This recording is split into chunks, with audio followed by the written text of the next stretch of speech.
everyone, it's Josie, and today I wanted to talk about how autism awareness and autism acceptance are two different things, yet you need to have one in order to have the other. I feel like every year I hear this argument of how we don't need autism awareness anymore, we need to work on autism acceptance. I always felt weird about this because I never really agreed with it, because you need to have awareness in order to have acceptance. But what really made me realize this is last year is when I finally realized that I was autistic. So I was 24. I officially went and got a diagnosis at 25, so it made me really realize that if you are not aware, how can you accept and kind of move forward with everything. This is an opinionated video, so if you have your own, you can put them in the comments below. Feel free. Just make sure you be nice, because I want to make sure that we can have different conversations with each other, because that's what this channel is. We have conversations. I want to make this a point of how can you fully accept something if you aren't aware of it, because you will get frustrated with the individual if you aren't aware of their needs or aware of what might help them.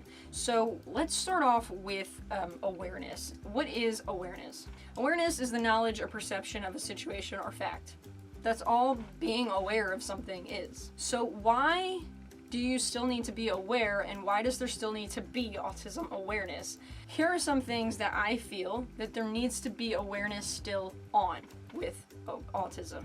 I don't know if that sentence actually made sense, but you know what I mean.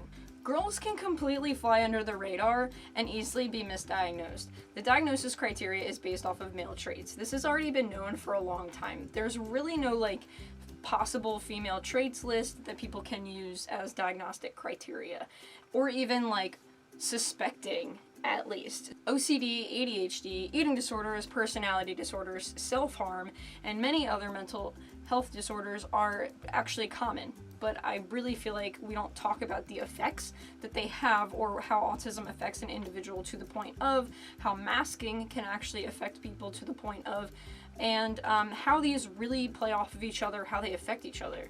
A person doesn't grow out of this.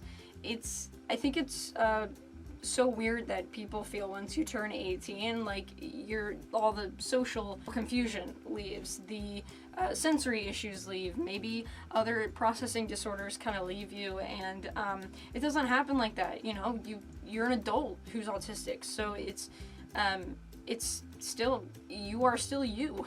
There is barely any adult support out there. And if there is adult support that is out there, it's typically very expensive. I think the best example so far that I really have for this is I tried getting an executive functioning coach, over $200 a session, because of the diagnoses that I have. Trying to find social skill classes, it's very difficult to find for adults. Trying to find a lot of different things for adults who are autistic is just so difficult to find. Everyday surroundings may affect an autistic person differently than you. The best example I have for this is sensory issues. Every single person experiences sensory overload. This is a fact. This can happen.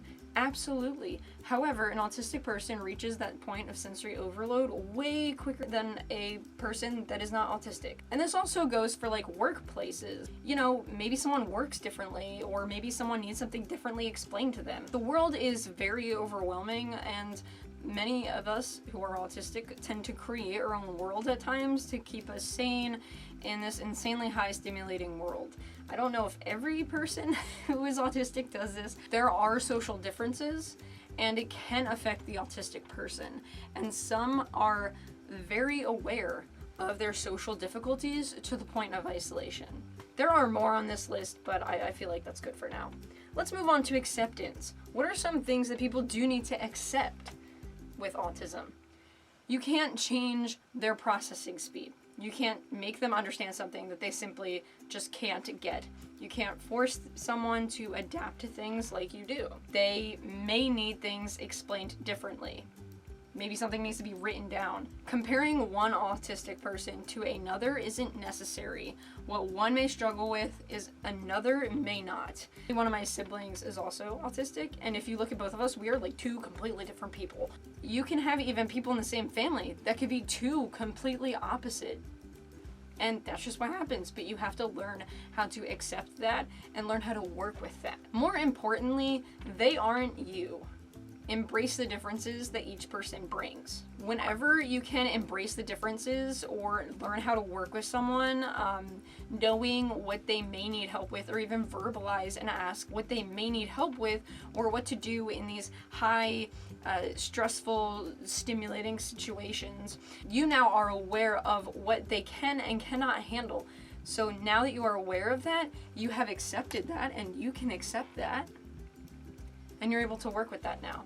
So hopefully this video has been a bit helpful for you. And by the way, this will take time. This will not happen overnight. I am not expecting anyone to sit there and be like, oh my gosh, I gotta have all of this awareness and then accept all of this in one day. Once you truly find out how much there is about autism, you realize that all you've heard was only a tiny fraction of what you could know.